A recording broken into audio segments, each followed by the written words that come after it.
Est-ce que vous pourriez rappeler le contexte de la naissance de la Ve République, c'est-à-dire l'état de déliquescence de la quatrième? La Quatrième République est née au lendemain de la Seconde Guerre mondiale en 1946, mais elle a très vite reproduit les défauts de la Troisième, c'est-à-dire qu'il y avait d'un côté un personnel politique de très très grand talent, des gens lucides, courageux, mais d'un autre côté des institutions qui interdisaient l'exercice d'une volonté. Parce que l'Assemblée nationale était fragmentée en de très nombreux groupes parlementaires, qu'il n'y avait pas de majorité, que du coup les gouvernements étaient très fragiles, pouvaient tomber à tout moment. Or, dans une période normale, c'est déjà embêtant, dangereux. Mais dans une période comme celle de l'après-guerre, c'est absolument dramatique. Pourquoi? Parce qu'il y avait la guerre froide, il y avait la reconstruction, il y avait les guerres coloniales, d'abord la guerre d'Indochine, puis la guerre d'Algérie, c'est-à-dire toute chose qui exigeait un gouvernement apte à gouverner, bon ou mauvais, de droite ou de gauche, peu importe, mais un gouvernement apte à prendre des décisions. Sous la Quatrième République, il était extraordinairement difficile de prendre des décisions. De sorte que, au bout de 12 années seulement, le régime a fini par s'effondrer sur lui-même sous les coups de boutoir qui lui étaient portés par la guerre d'Algérie. Et c'est là que, en désespoir de cause, on s'est tourné vers le général de Gaulle, l'ultime recours, qui lui n'avait été resté relativement discret pendant ces 12 années-là, et que lui qui ne rêvait que de revenir au pouvoir, eh bien évidemment s'est empressé de répondre à l'attente. Alors, certains critiques parlent de coup d'État en 58. Qu'est-ce que vous en pensez? Techniquement, ça peut s'analyser comme un coup d'État. Alors simplement, De Gaulle était assez à la fois intelligent et scrupuleux pour avoir fait en sorte que toutes les formes de la légalité soient finalement respectées. Mais au départ, de quoi s'agit-il? De rien d'autre que le fait qu'un changement de gouvernement soit imposé par l'armée, par des officiers qui se soulèvent contre le gouvernement auquel ils sont supposés obéir, et qui exigent le départ d'un certain nombre de ministres, qui crée une situation telle, avec la menace carrément d'un pronunciamiento militaire, que l'on n'ait plus d'autre possibilité que de se tourner vers le général de Gaulle qui va calmer le jeu. Donc, les caractéristiques d'un coup d'État sont tout à fait présentes. Mais de Gaulle, évidemment, n'imaginait pas revenir simplement au pouvoir en croupe d'officiers factieux. Donc, il a fait en sorte très habilement, ensuite, de convaincre un à un les principaux responsables, puis les groupes parlementaires, qu'il était de leur intérêt, et surtout de l'intérêt de la France, de ménager une transition dans des conditions indiscutables. Et c'est finalement ce qui s'est fait. Parmi ces exigences, si j'ai bien compris, il y a celle de pouvoir réviser la Constitution. Oui, parce que pour De Gaulle, tout vient de là. Tout vient de là. Une fois encore, un système institutionnel qui interdit l'exercice de la moindre volonté est un système qui conduit fatalement à des catastrophes. Donc De Gaulle, qui, une fois encore, avait beaucoup réfléchi à ces sujets, partait du principe que les dirigeants, on peut les trouver inspirés ou sans idée, bons ou mauvais, mais faut-il de toute façon qu'ils aient des moyens d'agir? Si on a les meilleurs dirigeants du monde, mais qui n'ont aucun moyen d'agir, de toute façon, ça ne marche pas. Personnellement, ça fait des années que j'enseigne à mes étudiants que la meilleure constitution du monde ne suffira jamais à faire le bonheur d'un pays, mais qu'une mauvaise suffit à faire son malheur. Et la constitution de la Quatrième République était une mauvaise constitution. Donc De Gaulle n'avait de cesse, de priorité, que de changer cette constitution pour essayer de trouver enfin un régime à la fois démocratique et efficace. Il y avait à la fois la volonté de Gaulle d'aller vite, et en même temps une véritable abdication par l'Assemblée nationale de ses pouvoirs. Elle était complètement désemparée par la situation, finalement éprouvait une forme de soulagement à ce que De Gaulle prenne les choses en main, et donc n'a fait absolument aucune difficulté. Ce qui fait que pendant l'été 58, eh bien, un groupe d'experts animé par Michel Debré a préparé un avant-projet, lequel avant-projet a été discuté à plusieurs reprises au sein du gouvernement dans lequel siégeaient les principaux responsables de la Quatrième République. Ça n'était pas un gouvernement gaulliste, c'était un gouvernement de ce que l'on pourrait appeler quasiment une union nationale, moins les communistes. Et puis, une fois que le texte a été ainsi élaboré, il a été soumis à un machin, au demeurant qui a plutôt pas mal travaillé, que l'on appelait le comité consultatif constitutionnel, dans lequel il y avait un tiers de députés, un tiers de sénateurs, un tiers d'experts. Bon. Mais voilà, c'est la seule partie publique de l'élaboration de la Constitution. Ensuite de quoi, le projet, une fois examiné par ce comité qui se bornait à donner un avis, a été adopté en Conseil des ministres, puis soumis à référendum, et ratifié à une très large majorité par les Français. Le Parlement a été complètement hors jeu. Il n'a été représenté dans le processus qu'à travers les 2 tiers du comité consultatif constitutionnel, lequel n'avait que le pouvoir d'émettre un simple avis et n'avait aucun pouvoir de décision. Donc le Parlement lui-même avait accepté, dans la loi du 3 juin 58, de se mettre de côté et de ne participer quasiment en rien à l'élaboration de la Constitution. Et c'est vrai que ceux qui ont rédigé la Constitution étaient des gens qui eux-mêmes n'étaient pas parlementaires et qui avaient appris plus ou moins tôt, plus ou moins douloureusement, à se méfier du Parlement. Mais il faut reconnaître que sous la Troisième comme sous la Quatrième République, le Parlement avait en principe tous les pouvoirs, il était tout puissant, mais en vérité, il s'était montré impuissant parce qu'il avait la toute-puissance au plan juridique, mais l'impuissance au plan politique, puisqu'il ne parvenait pas à prendre de véritables décisions. Et que ceci avait enchaîné les catastrophes les unes sur les autres, les unes après les autres. Tout le monde, y compris d'ailleurs du côté des parlementaires eux-mêmes, était à la fois exaspéré et enragé de ce type de fonctionnement dont on voyait bien qu'il ne permettait pas de sortir le pays de ses difficultés. Donc la réaction anti-parlementaire a été finalement presque tardive, car finalement le problème a commencé aux alentours des années 1880, la réaction se fait en 1958, donc près de 80 ans plus tard. La France avait été très très très patiente à l'égard des dérèglements de son Parlement. Simplement, comme toujours, tout excès, tôt ou tard, finit par provoquer l'excès inverse. Donc il y avait eu un excès de puissance du Parlement pendant des décennies, qui, à partir de 1958, a donné lieu à l'excès inverse, un excès de puissance de l'exécutif. Oui, le président de la République, le chef de l'État, a toutes les apparences d'un monarque, et à certains égards d'un monarque de droit divin, mais en même temps, justement, il n'est pas de droit divin, il est de droit républicain, il est élu, il n'est pas loin de Dieu, mais élu du peuple. Donc l'image du monarque républicain est assez fidèle, bien sûr. Le président de la République française ne ressemble guère à ses homologues étrangers. Mais bien sûr également, le président de la République française, surtout lorsque le premier personnage de la lignée a été le général de Gaulle, était en quelque sorte en avance sur son temps et sur les voisins. Mais aujourd'hui, que constate-t-on ? On constate dans tous les pays comparables que par l'effet de l'image, de la télévision, de l'instantanéité, le pouvoir exécutif est partout beaucoup plus puissant que le pouvoir législatif parce qu'il est personnalisé. Qu'au sein de ce pouvoir exécutif, partout, il y a un chef qui est surpuissant. De sorte que, vous savez, entre David Cameron, Angela Merkel, Mariano Rajoy ou François Hollande, affirmer que le dernier est beaucoup plus puissant que les 3 précédents me paraît pour le moins audacieux.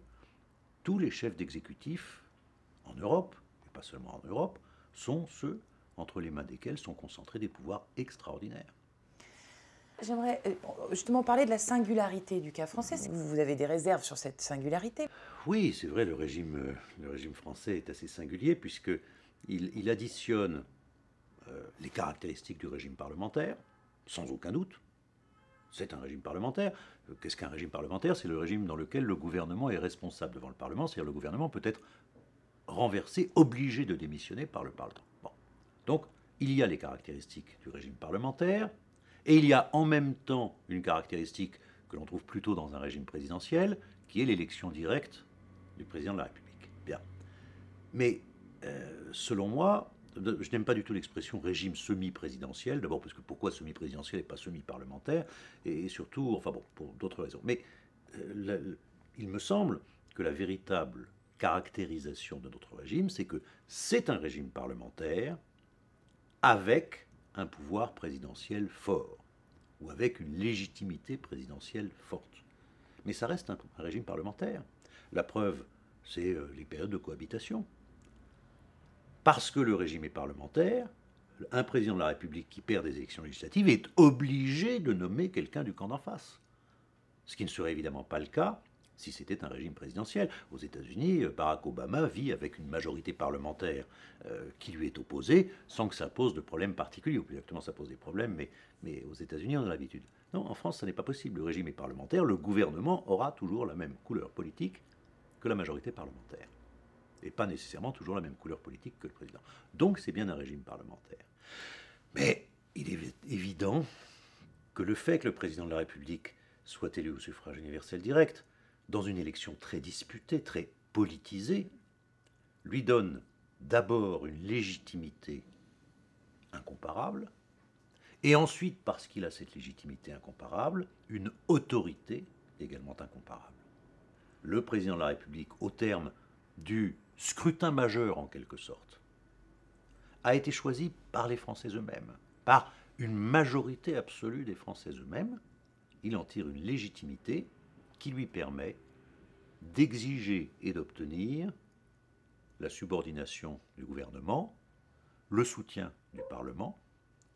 Et donc, il a ses propres pouvoirs dans la Constitution qui ne sont pas très nombreux, pas très importants en vérité, pas très commodes. Mais il a surtout à sa disposition les pouvoirs du gouvernement et, en fin de compte, ceux du Parlement, qui, les uns comme les autres, les mettent obligeamment à sa disposition. C'est ça qui fait la puissance présidentielle. Est-ce que vous pouvez nous raconter ce qui se passe en 1962 par rapport à ce qui était normalement la Constitution décidée en 1958 ? Je crois que pour comprendre ce qui se passe en 1962, il faut remonter un instant à 1958. En 1958, bien sûr, De Gaulle a déjà en tête qu'un jour ou l'autre, il faudra élire le président de la République au suffrage universel. Mais il n'en est pas question sur le moment pour plusieurs raisons. La première, c'est que s'il fait ça, il est sûr d'avoir tout le Parlement à dos et de ne pas pouvoir créer la Ve République. La deuxième, c'est que de toute façon, lui-même n'est pas vraiment pressé, parce qu'il y a encore des colonies très importantes. Et il ne souhaite pas, alors que le processus de décolonisation est en cours, que le président puisse être élu par des Français qui cesseront rapidement d'être Français. Il y a ensuite le poids du Parti communiste à l'époque qui inquiète beaucoup. Bref, en 1958, il ne l'introduit pas tout de suite, mais il l'a quand même en tête. En revanche, dès 1958, il introduit un changement majeur. Jusqu'alors, le président de la République, sous la Troisième comme sous la Quatrième République, avait toujours été élu par le Parlement, députés et sénateurs ensemble. Et du coup, le président de la République était en quelque sorte l'otage de ceux qu'il avait élus, c'est-à-dire des parlementaires. De Gaulle, lui, crée ce qu'on a appelé à l'époque le collège élargi. C'est-à-dire qu'au lieu d'avoir 1 millier de parlementaires qui élisent le président de la République, il y a 80 000 élus. Et naturellement, de ce seul fait, le président de la République cesse d'être dépendant à l'égard du Parlement. Donc déjà, ce collège élargi de 1958 était une étape. Mais une fois encore, De Gaulle a malgré tout en tête d'introduire l'élection directe. Que va-t-il se passer? Quelque chose de tout à fait formidable. En 1962, la grande échéance qui pesait, la grande hypothèque qui pesait sur les institutions depuis bientôt 7 ans est levée, la guerre d'Algérie a pris fin. La France, pour la première fois, est véritablement en paix. Pour la première fois depuis 1939, bien. On peut se tourner vers autre chose.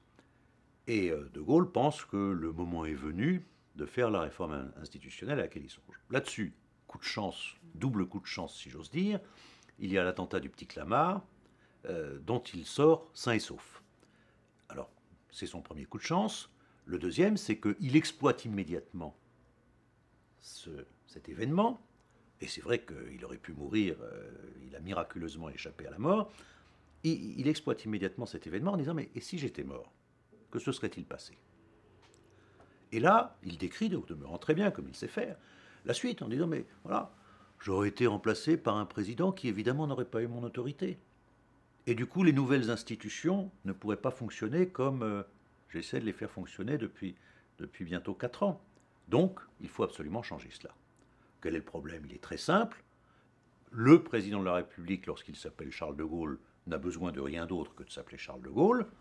Mais ses successeurs, malheureusement, pour eux, seront des nains puisqu'ils ne seront pas Charles de Gaulle. Ils n'auront pas la même légitimité historique. Il faut donc leur en greffer une qui peut leur greffer une légitimité, si ce n'est le peuple lui-même?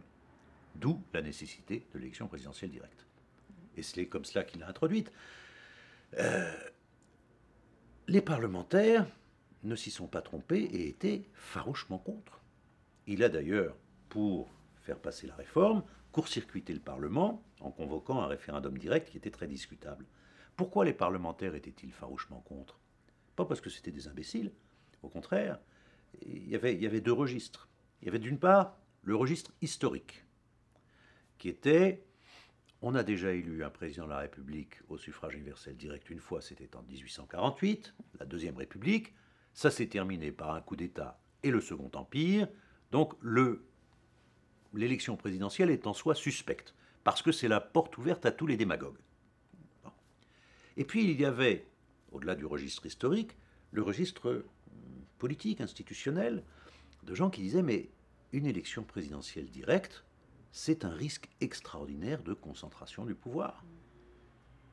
Et nous ne voulons pas d'une concentration excessive du pouvoir. Que le Parlement doive se plier à des disciplines, d'accord. Que le pouvoir et les moyens de l'exécutif soient renforcés, d'accord. Tout cela, c'est ce qui figure dans les institutions de la Ve République, que nous, parlementaires, issus de la Quatrième, avons accepté. Mais que l'on aille jusqu'à élire un président de la République au suffrage universel direct, lequel bientôt écrasera de son autorité l'institution parlementaire et donc la représentation nationale, ça, non, jamais. Parce qu'en fait, il y a une concurrence de légitimité. Mais oui, c'est ce qu'ont très bien compris un certain nombre d'opposants à cette réforme dès 1962. Il y a en France deux institutions, et deux seulement, issues du suffrage universel direct national. Le président de la République et l'Assemblée nationale. Les deux ont exactement la même légitimité. Sauf que la légitimité dans un cas est concentrée sur une personne, dans l'autre est concentrée sur 577 personnes. Alors qui gagne? Évidemment celui qui concentre la légitimité sur lui tout seul. Donc dès 1962, un certain nombre de démocrates indiscutables, et d'ailleurs pas tous de gauche, il s'en faut beaucoup, ont perçu le danger. Et rétrospectivement, on ne peut que leur donner raison. On ne peut que leur donner raison. Peut-être aurait-on pu faire l'économie de cette élection présidentielle directe. Comme toujours, la vérité est sans doute plus compliquée. Parce que l'un des éléments qui fait bien fonctionner le système, enfin qui fait fonctionner le système, en tout cas, bien, ça c'est une question de jugement, l'un des éléments qui fait fonctionner le système, c'est ce qu'on appelle le fait majoritaire. Le fait qu'il y ait à l'Assemblée nationale une majorité claire, une opposition claire, chacun sait où il se situe, et le pouvoir est attribué pour une durée. Donc on a finalement en France, ce que l'on trouve dans toutes les démocraties modernes, un patron, une majorité, une durée. Alors beaucoup de gens disent, mais on n'a pas besoin de l'élection présidentielle pour ça, et au contraire on pourrait s'en passer. Voir. Car qu'est-ce qui fait qu'il y a toujours eu une majorité, comme par hasard depuis 1962, alors qu'il n'en avait jamais eu auparavant, si ce n'est peut-être le fait que le second tour de l'élection présidentielle oppose deux candidats et deux candidats seulement. Qu'à cette occasion sont dessinés deux camps, et deux seulement. L'un qui sera majoritaire, l'autre qui sera minoritaire. Que tout le système est organisé autour de cela. Que les partis politiques vivent et fonctionnent à raison de l'élection présidentielle. Si demain il n'y a plus d'élection présidentielle, est-on sûr que le Parti socialiste y survivra? Il y a de vieilles traditions de division. Chacun pourra reprendre ses billes entre les diverses chapelles socialistes. Est-on sûr que l'UMP continuera d'exister? Vraisemblablement pas. Chacun reprendra ses intérêts. Bref, l'élection présidentielle a bien des défauts. Il ne faut pas sous-estimer le fait qu'elle a aussi quelques vertus, et notamment celle d'obliger les uns et les autres à demeurer ensemble, à demeurer soudés, et c'est ça qui donne naissance au fait majoritaire qui permet à l'ensemble du système de fonctionner. Il a l'avantage de structurer et de stabiliser. Oui. Il a l'inconvénient d'exclure. Mais c'est le dilemme habituel des modes de scrutin, et que tous les spécialistes connaissent bien et qui est assez simple. Plus l'électeur a de liberté, moins il a d'effectivité. Moins il a de liberté, plus il a d'effectivité. Qu'est-ce que ça veut dire? Quand vous avez un mode de scrutin ou un système qui offre à l'électeur toute la liberté qu'il veut, Ah, il fait ce qu'il veut, c'est formidable. Il est totalement libre, il n'a aucune contrainte. Il peut voter pour 50 partis. Mais son vote ne change rien. Une fois qu'il aura voté, et seulement après, les partis se réuniront entre eux, feront leur petite cuisine entre eux, et puis un beau jour, le bon peuple apprendra qui dirige le gouvernement et la couleur politique de celui-ci. C'est ce qui se produit aujourd'hui dans un certain nombre de démocraties. Bon, ces démocraties-là l'acceptent, très bien, mais les citoyens, les élections ne sont en quelque sorte qu'une espèce de formalité qu'il faut accomplir régulièrement, mais qui n'a rien de décisif. Les citoyens sont totalement libres, mais leurs choix ne peuvent pas véritablement s'exercer. Au contraire, dans des systèmes beaucoup plus rigides, comme le système britannique, comme le nôtre, comme dans une certaine mesure l'allemand, mais aussi l'espagnol, l'italien, les électeurs ont beaucoup moins de choix en vérité. Au bout du compte, ils ont le choix entre deux grands partis ou deux grandes formations ou deux grandes coalitions, ou éventuellement un peu plus, mais pas davantage. Mais la contrepartie de ce choix restreint, c'est qu'il est très effectif. À l'instant où ils s'expriment, où ils votent, ce sont eux-mêmes directement qui choisissent qui sera le prochain chef du gouvernement, qui choisissent ce que sera la couleur politique du prochain gouvernement. Eux et personne d'autre. Donc bien sûr, ils ont un choix plus restreint, mais un choix beaucoup plus effectif. Donc entre la liberté et l'effectivité, il faut choisir ce que l'on veut. On ne peut pas avoir les deux à la fois. À propos de Mitterrand, comment vous expliquez que le grand critique qui avait l'occasion donc de changer les choses s'il le souhaitait, une fois au pouvoir, n'ait absolument rien fait, voire ait complètement exploité les institutions telles qu'elles se présentaient à lui? Là, le plus parfait cynisme. C'est la seule explication. Quand il était dans l'opposition, il était très profitable de critiquer violemment les institutions, souvent d'ailleurs avec des traits justes, parfois avec des traits injustes, mais bon, c'était son intérêt. Lorsqu'il est devenu président de la République, son intérêt était d'exploiter au maximum ces institutions. À chaque fois, il a servi son intérêt. Mais qu'est-ce que vous pensez de l'expression « les institutions sont plus fortes que les hommes » ? Je crois vraiment, effectivement, que les institutions sont plus fortes que les hommes lorsqu'elles sont bien faites. Enfin, d'ailleurs, hélas, même lorsqu'elles sont mal faites. Enfin, je crois effectivement que les institutions sont plus fortes que les hommes. Lorsque je parle de cynisme à propos de François Mitterrand, ce n'est pas du tout sur le fait qu'il n'ait pas changé la Constitution. De toute façon, il n'en avait pas les moyens. Il n'y avait pas de majorité au Sénat, il n'aurait pas pu. C'est qu'il se soit vautré, mais vautré littéralement, dans le pouvoir personnel qu'il avait si violemment dénoncé. Mais sinon, bien sûr, tous les présidents de la République sont contraints par le système. Ce qui s'est passé, et l'échec de Nicolas Sarkozy en 2007, vient, selon moi, pour partie, du fait qu'il n'avait pas compris ce qu'était le véritable rôle du président de la République. Qu'il a cru que le président de la République devait être quelqu'un qui agissait tout le temps sur tout. Et je pense que ce n'est pas ce que les Français souhaitent.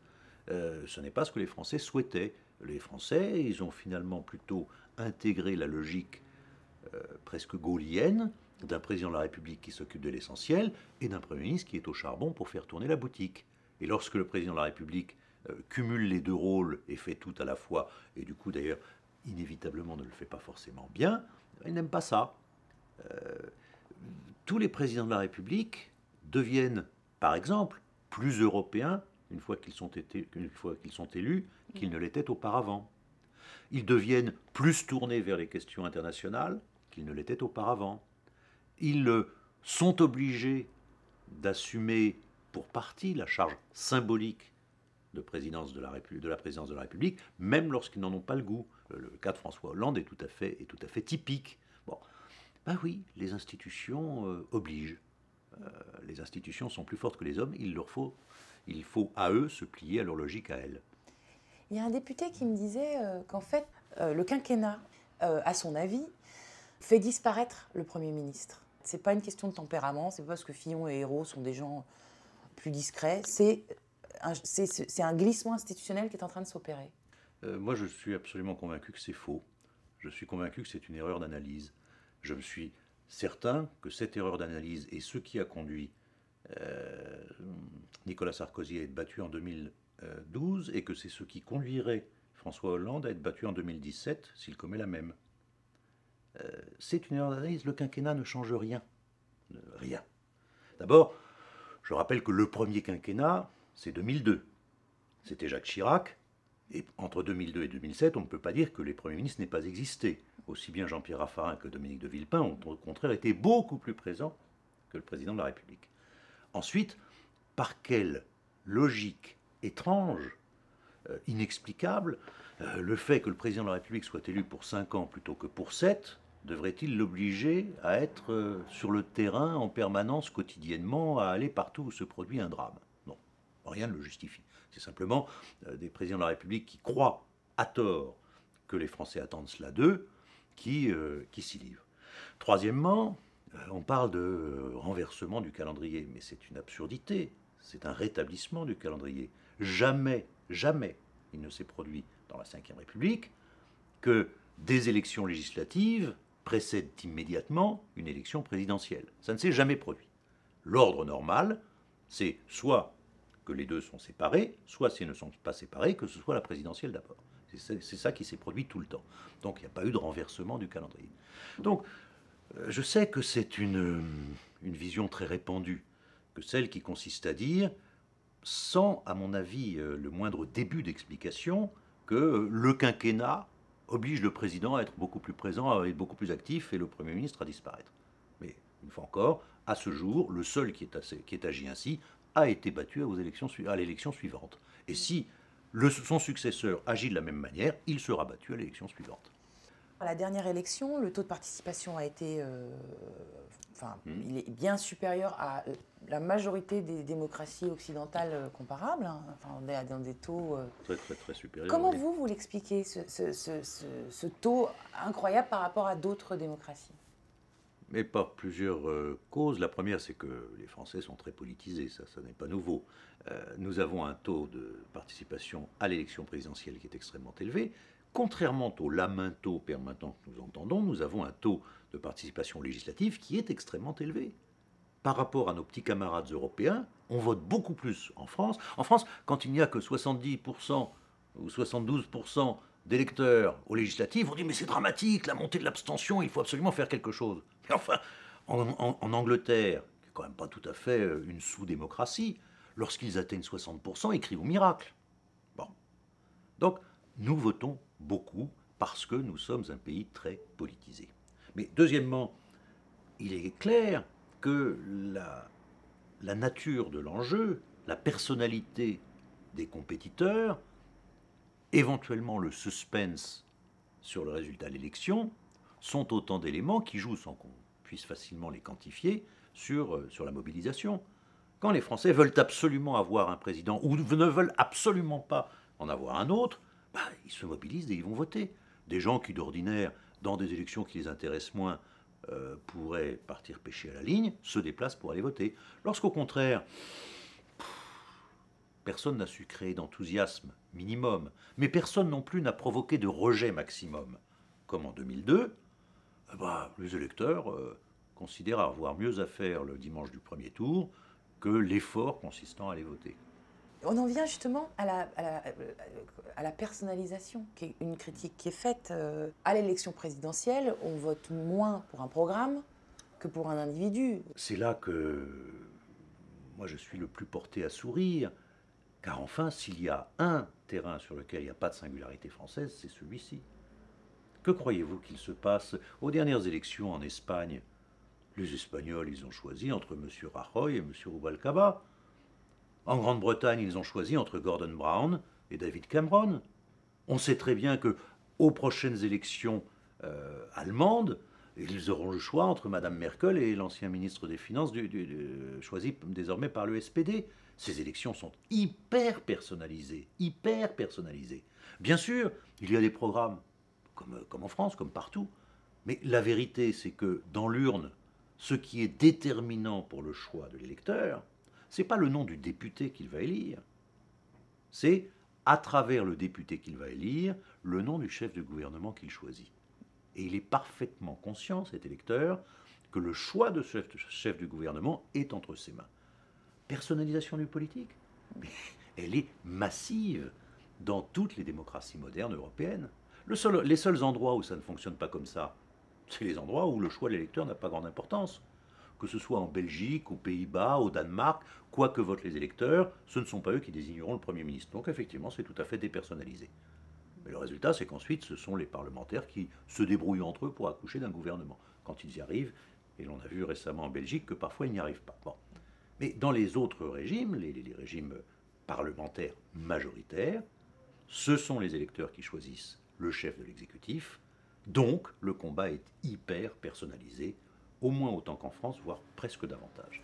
Le fait qu'à propos de Nicolas Sarkozy, on ait parlé d'hyper-présidence, était à pleurer de rire. Quand on compare Sarkozy et Pompidou, bon, évidemment, c'est vieux Pompidou, mais je dis Pompidou, je pourrais dire Giscard, dans une certaine mesure Mitterrand. Que constate-t-on? Sous Pompidou, il n'y avait pas l'Europe, aucune contrainte européenne. Plus exactement, il y avait le marché commun, mais ça ne créait aucune contrainte sur la France. Il n'y avait pas la décentralisation. Donc tout était décidé à Paris. Le président de la République décrochait son téléphone en disant « Vous allez me construire un gymnase à tel endroit, ou vous allez me construire le lycée du Lot-et-Garonne, vous n'allez pas le faire à Cahors, vous allez le mettre à Villeneuve. » Personne ne mouvetait, on exécutait. Il y avait zéro autorité administrative indépendante. CSA, CNIL, tout ça, ça n'existait pas. Le Conseil constitutionnel existait à peine, enfin existait, mais commençait seulement à se réveiller. Il y avait un secteur public considérable, considérable. C'est-à-dire que des pans entiers de l'industrie, la quasi-totalité du système bancaire et financier étaient des entreprises publiques. Donc, le président de la République décrochait son téléphone et disait « Mais attendez, qu'est-ce que c'est que cette histoire d'usine à Fleurange et tout ça? Réglez-moi ça, je ne veux plus entendre parler. » Et instantanément, on faisait. Bon. Il y avait le monopole sur la radio-télévision, excusez du peu. Et c'est à propos de Nicolas Sarkozy qu'on parle d'hyper-président. Mais franchement, c'est à se tordre de rire. Nicolas Sarkozy a essayé, par son activité, de faire oublier combien, en vérité, son pouvoir s'était réduit. Ça n'est pas le chef de l'État qui a perdu du pouvoir, c'est l'État. L'État de 2012, de 2007, est incomparablement moins puissant que n'était l'État de 1970 ou de 1980. Alors, au sein de cet État, le chef de l'État, lui, n'est pas moins puissant, mais à partir du moment où l'instrument a perdu beaucoup de ses moyens d'action, celui qui est à sa tête peut toujours s'agiter, ça ne change pas grand-chose au fait que, non, il n'a plus les mêmes ressources que celles qu'avaient ses prédécesseurs.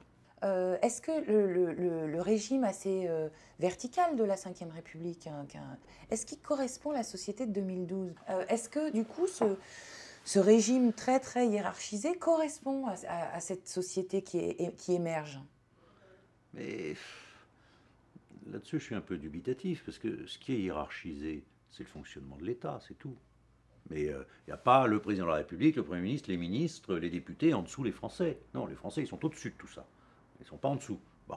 Donc, on n'est pas assujetti à cette hiérarchie. La hiérarchie, c'est président de la République, Premier ministre, gouvernement, éventuellement Parlement. C'est eux que ça regarde.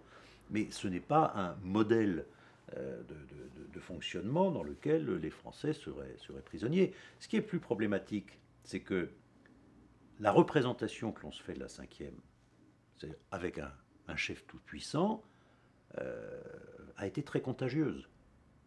Elle s'est répandue dans les mairies, dans les régions, dans les départements, dans les entreprises, dans les associations. Ce modèle du chef tout-puissant qui est assez intelligent pour prendre des avis autour, mais finalement c'est quand même lui qui tranche en monarque plus ou moins républicain, c'est diffusé à peu près partout. Et il y a des endroits où ça peut fonctionner bien, ça dépend de la personne, il y a des endroits où ça ne peut jamais fonctionner bien. Et pour moi, l'un des défauts majeurs de la Ve République, c'est justement cette propension à avoir imposé l'idée selon laquelle l'efficacité passe par un chef unique, par une espèce de despote éclairé.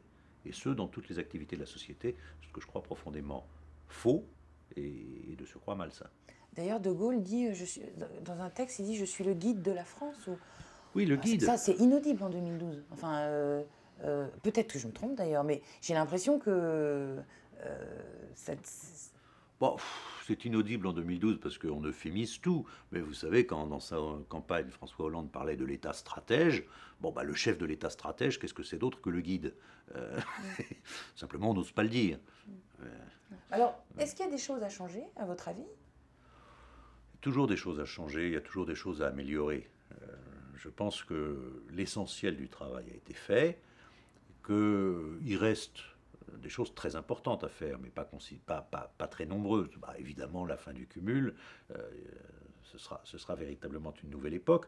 Sinon, pour l'essentiel, c'est davantage des questions de comportement que des questions de texte. Accessoirement d'ailleurs, ce qui m'a beaucoup frappé dans la révision de 2008, qui a été une très importante révision de la Constitution, c'est que beaucoup d'articles de la Constitution ont été modifiés pour obliger à des comportements que normalement le bon sens aurait dû suffire à imposer. Bon. Simplement, le bon sens ne suffit pas toujours à triompher, et donc on est obligé de recourir à des textes. Maintenant, non, je ne crois pas qu'il y ait beaucoup de révisions à faire. Il faut laisser au contraire aux révisions le temps de révéler leur vérité, notamment celle de 2008. Ça n'est pas encore fait, même 4 ans plus tard, pour une raison simple. On le sait très bien, en droit constitutionnel, il faut au moins une alternance pour qu'une révision livre son verdict. La révision de 2008 a été voulue par la droite, la gauche était contre. Il faut attendre que la gauche vive avec cette révision, que la droite soit dans l'opposition pour constater ce que sera le résultat. Bon. Il y a des choses très encourageantes qui ont été faites en vue de respecter le Parlement. Bon, mais le nouveau gouvernement de gauche se conduit au moins aussi mal à ce jour que les anciens gouvernements de droite à l'égard du Parlement. J'espère que ça va passer.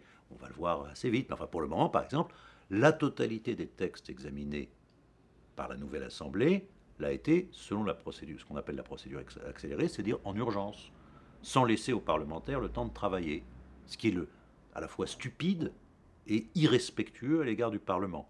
Bon, ça c'est du mauvais fonctionnement. Ça n'est pas les textes, ça n'est pas les textes. C'est au gouvernement lui-même à comprendre qu'il est déraisonnable de fonctionner de cette manière-là. Sauf que quand on a du pouvoir, on en abuse. C'est un peu la maxime, non? Oui, oui, non.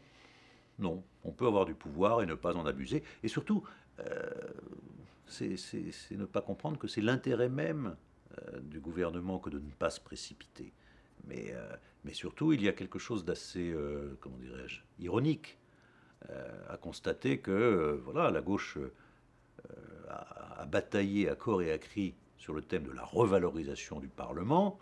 Et la première chose que fait le gouvernement de gauche arrivé au pouvoir, c'est de se montrer totalement irrespectueux à l'égard du même Parlement en le soumettant systématiquement à des procédures d'urgence.